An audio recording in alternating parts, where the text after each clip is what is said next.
Existía un silencio particular en la casa del señor Emilio, uno que no era vacío, sino denso, cargado de ecos. No era el silencio de la ausencia, sino el de la presencia de algo que ya no estaba. Él se movía por las habitaciones con la lentitud ceremoniosa de quien ha aprendido a medir el tiempo, no en horas, sino en recuerdos. Sus pasos, un susurro sobre las baldosas de madera gastada, eran la única música que acompañaba sus días. Una tarde, mientras el sol otoñal filtraba sus últimos y tibios rayos por la ventana del desván, polvo dorado danzando en el aire, Emilio encontró una caja. No era una caja cualquiera, era de roble, resistente, con herrajes de latón ya verdosos por el tiempo. Pesaba en sus manos no por su contenido físico, sino por el emocional. Sabía lo que había dentro. Lo había sabido siempre, pero durante años había evitado abrirla. Era el cofre del tesoro de una vida, y algunos tesoros, cuando se examinan bajo la luz del presente, pueden cortar más profundamente que cualquier espada. Con manos que temblaban levemente, no por la edad, sino por la anticipación, descorrió los cerrojos. El chirrido fue un lamento familiar, y allí, dentro, no había joyas ni monedas de oro. Había algo infinitamente más valioso: el álbum de fotos de su querida Elena, sus cartas de amor atadas con una cinta descolorida, el primer dibujo de su hija, un pequeño barco de madera que él mismo había tallado, y, en un estuche de terciopelo azul, un dispositivo obsoleto, una grabadora de voz de casetes de los años 80. La miró, y una sonrisa triste, tierna, se dibujó en sus labios surcados por el tiempo. Era la llave a un mundo que ya no existía, excepto dentro de él. Esa noche, sentado en su sillón favorito, con la única compañía de una lámpara que proyectaba un círculo de luz cálida, Emilio insertó la pila que había comprado hacía semanas, previendo este momento. Presionó el botón de play. Hubo un clic, un silbido estático, y entonces, una risa, clara, vibrante, llena de una alegría que parecía iluminar la habitación. Era la risa de Elena. Luego, su voz. Emilio, si estás escuchando esto, es porque finalmente te has decidido a revolver el pasado. Viejo curioso. La voz era joven, llena de una energía que le dio un vuelco al corazón de Emilio. Era como si el tiempo se hubiera doblado, trayendo el eco de su amada directamente a su oído. La cinta era un diario sonoro que Elena había grabado en secreto durante un año, capturando fragmentos de su vida juntos. Ahí estaba el balbuceo de su hija, Lucía, dando sus primeros pasos titubeantes hacia los brazos de su padre. Ahí estaba el sonido de la lluvia en un domingo perezoso, con los tres leyendo juntos en el sofá. Ahí estaba su canción, la que sonó en su boda, un vals que ahora sonaba distorsionado y lejano, pero hermoso. Emilio cerró los ojos y se dejó llevar. Las lágrimas resbalaron silenciosas por sus mejillas, pero no eran solo de dolor, eran de gratitud. Por un instante, no era un anciano solo, era el hombre joven que sostenía a su mujer en brazos, el padre que animaba a su hija. La alegría de aquellos momentos era tan palpable que casi le dolía. Entre las risas y los susurros capturados en la cinta, había una conversación especial. Era de noche, se oía el crepitar de una chimenea de fondo. «Emilio», decía la voz de Elena, suave pero firme, «prométeme algo». «Lo que sea, mi amor», respondía su propia voz, décadas más joven, llena de la confianza del hombre que cree tener toda la vida por delante. «Prométeme que nunca dejarás que el mundo te endurezca, que siempre encontrarás la belleza en una taza de café caliente, en el canto de un pájaro en la mañana, en la forma en que la luz se filtra por las hojas. La vida nos quitará muchas cosas, lo sé, pero no permitas que te quite la capacidad de asombrarte». Hubo un silencio en la cinta, solo el crepitar del fuego. «Es una promesa grande», dijo el joven Emilio. «Y la más importante», insistió ella. «La alegría no es la ausencia de tristeza, Emilio. Es el coraje de buscar la luz a pesar de la oscuridad. Prométemelo». Y él lo prometió. Allí, en su sillón, el Emilio anciano apretó la grabadora contra su pecho. Esa promesa, hecha hacía más de 50 años, resonaba ahora con una fuerza abrumadora. Se dio cuenta de que, en su duelo, había olvidado cumplirla. Había dejado de buscar la luz. Al día siguiente, algo había cambiado en Emilio. El silencio de la casa ya no parecía tan denso. Llevaba la voz de Elena en el bolsillo de su jersey, como un talismán. Desayunó su café mirando por la ventana, no con vacío, sino buscando activamente algo hermoso, y lo encontró. En la complexión perfecta de una gota de rocío colgando de la hoja de su geranio, brillando como un diamante efímero. Esa tarde, hizo algo que no hacía desde hacía años. Salió a caminar sin un destino fijo. Sus pasos, al principio vacilantes, se firmaron con un nuevo propósito. Respiró hondo el aire fresco del otoño, oliendo a tierra húmeda y hojas marchitas. Se detuvo en el parque y observó a los niños jugar. Sus risas agudas no le parecieron un recordatorio de lo que había perdido, sino un testimonio de la alegría que siempre renace. Un niño, persiguiendo una pelota, tropezó y cayó cerca de él. Emilio, con una agilidad que creía perdida, se inclinó y lo ayudó a levantarse. «¿Estás bien, pequeño valiente?» El niño, con los ojos llenos de lágrimas, asintió. «Eres muy viejo», dijo con la crudeza inocente de la infancia. Emilio sonrió, una sonrisa genuina que le arrugó toda la cara. «Sí, lo soy, y he visto caer a muchos valientes. Lo importante es levantarse». Le devolvió la pelota y el niño se fue corriendo, su tristeza olvidada. Emilio se sintió extrañamente ligero. Había conectado. Había sido parte del mundo, por un instante. Los días se convirtieron en una búsqueda consciente de la belleza que Elena le había pedido que nunca olvidara. Emilio comenzó a notar la sinfonía escondida en lo cotidiano. El ritmo cadencioso del cartero saludando cada mañana. La melodía del afilador que pasaba los jueves con su flauta de pan desafinada y llena de historia. El susurro del viento jugando con las banderolas de los balcones.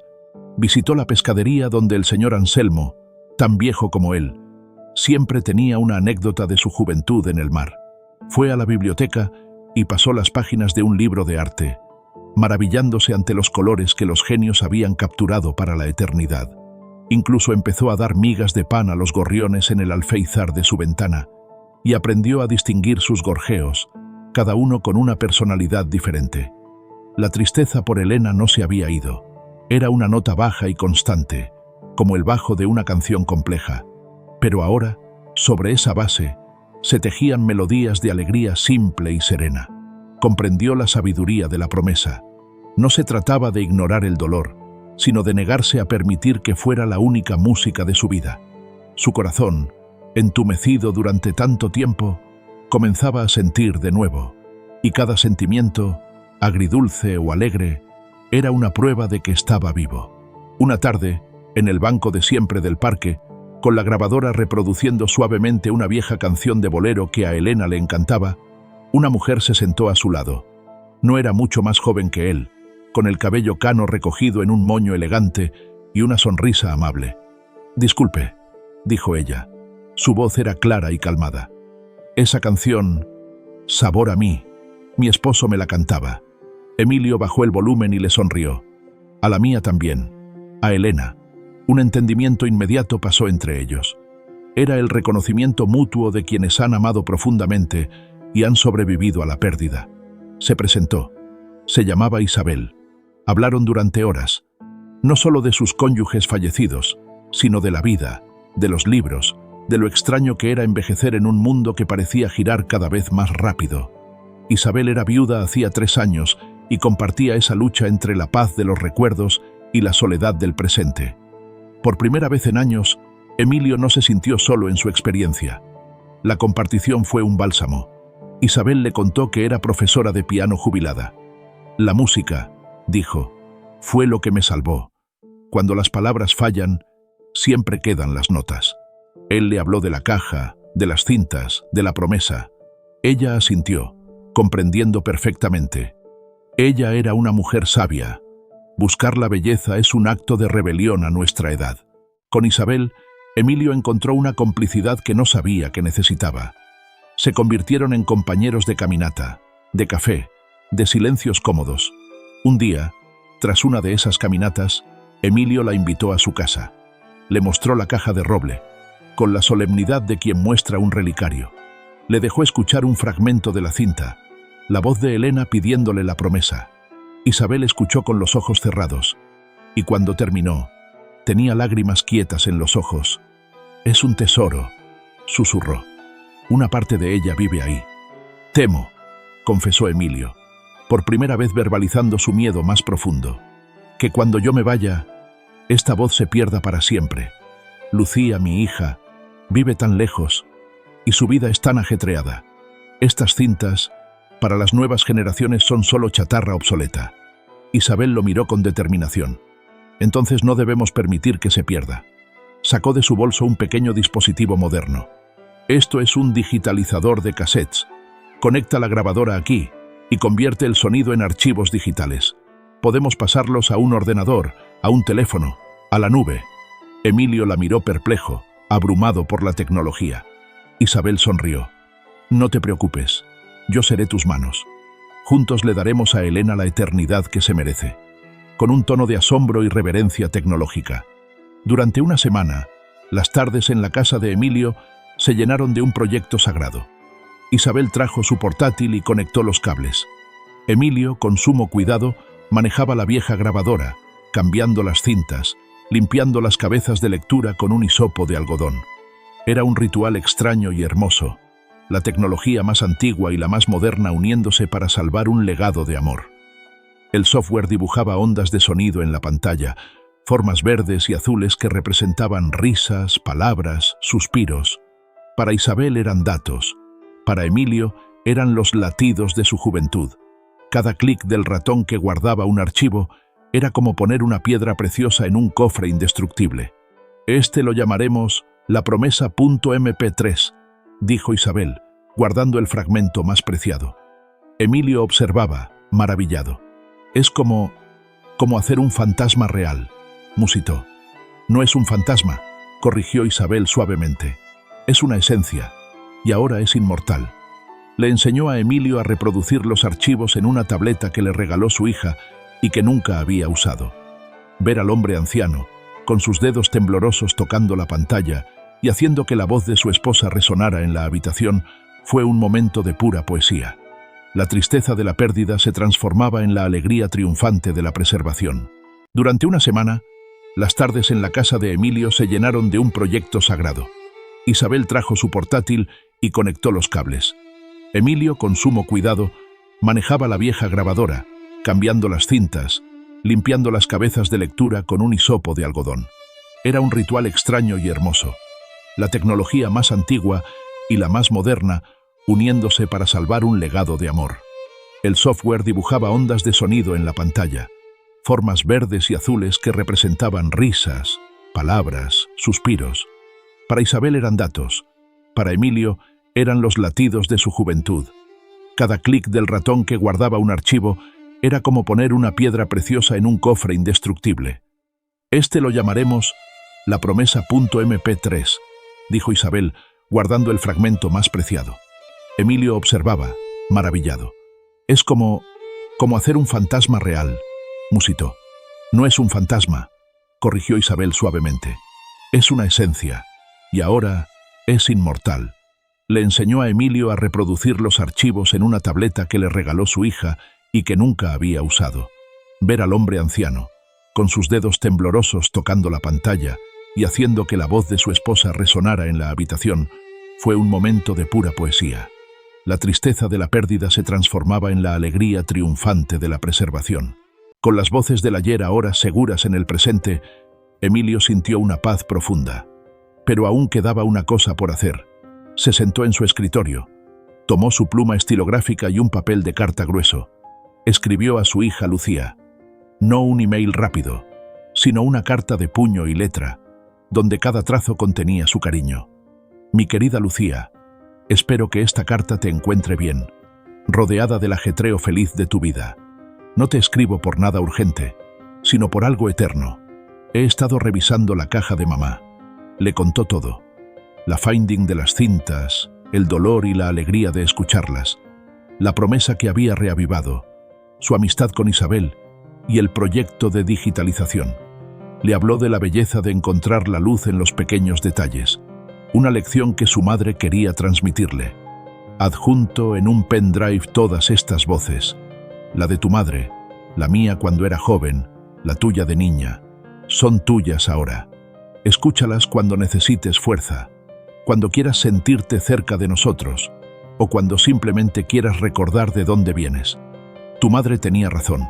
La alegría y la tristeza no son enemigas. Son dos notas en la misma canción de la vida. Y esta, Lucía, ha sido una canción muy hermosa. Firmó la carta con todo su amor. La selló en un sobre y la envió. Sintió que había cumplido con su deber más importante: pasar el testigo del amor a la siguiente generación. El aire del parque había adquirido esa cualidad dorada y quieta que solo precede al crepúsculo. Emilio e Isabel estaban en su banco, un lugar que ya no era solo un mobiliario urbano, sino un testigo silencioso de su renacer. Entre ellos, sobre el asiento de madera, la pequeña radio emitía un suave hilo de música clásica. Isabel observaba el perfil de Emilio, recortado contra el sol naranja que se derramaba sobre la ciudad. Veía la paz en sus ojos, una paz que había sido ganada con esfuerzo, no regalada. «¿Qué piensas?», preguntó ella, su voz un susurro que se mezclaba con la brisa. Emilio tardó en responder. Su mirada se perdía en la distancia, donde el día se despedía. «Pienso que envejecer es el acto de valentía más profundo y desafiante que existe», comenzó, con una voz que era como el crujir de las hojas secas bajo los pies. «Es ver cómo el escenario que conociste, con sus decorados y sus actores, se desmonta pieza a pieza. Es despedirte de los papeles principales de la obra de tu vida. Es quedarte, a veces, como el único espectador de una función que ya terminó». Hizo una pausa, buscando las palabras correctas en el aire fresco. «Pero he aprendido», continuó, volviendo la mirada hacia Isabel, «que la tristeza no es el telón final, es el intervalo. Y la alegría no es la obra en sí, sino la capacidad de quedarte en el teatro, en la oscuridad, y recordar cada línea, cada nota, cada gesto, con una nitidez que te parte el alma y te la recompone al mismo tiempo. Es encontrar a otro espectador que también recuerda la función y poder compartir con él el eco de la música. Narración, voz y la música de fondo se transforma suavemente en el vals de su boda. Entonces, la radio comenzó a tocar su canción, el vals que una vez unió a dos jóvenes llenos de futuro. Emilio no se sobresaltó, sonrió. Era un guiño del universo, un recordatorio perfecto. Se levantó con una determinación solemne, con una elegancia que le venía del alma, más que del cuerpo, extendió su mano hacia Isabel. «Una última danza», dijo, «no para ella, no para nosotros, para la vida, para agradecerle lo que fue, lo que es y lo que pudo ser». Isabel colocó su mano en la de él, y allí, en el sendero cubierto de hojas amarillas, bajo un cielo que era un incendio de colores, dos figuras contra el tiempo comenzaron a moverse. No era un baile de pasión juvenil, sino una coreografía de aceptación, un lento y deliberado balanceo, un giro cuidadoso, un abrazo que era un sostén mutuo. Cada paso era un adiós, cada giro un gracias, cada suspiro un amén. Bailaron hasta que la última nota se desvaneció, absorbida por el crepúsculo, y cuando se separaron, no había tristeza en sus ojos, solo una gratitud inmensa y un cansancio bien ganado. El sol había desaparecido. La primera estrella titilaba en el firmamento violáceo. Emilio tomó el pendrive que contenía toda su vida anterior y lo sostuvo en su palma, como si pesara el alma de Elena. «No es una carga», musitó, «es una semilla». Y luego, mirando hacia donde Lucía vivía su vida, añadió, «que ella pueda encontrar la alegría en su propia tristeza, cuando le toque. Ese es el único legado que importa». Caminaron de regreso a casa, dejando atrás el banco vacío, iluminado ahora por la luz plateada de la luna creciente. La función había terminado. El espectador, por fin, estaba en paz.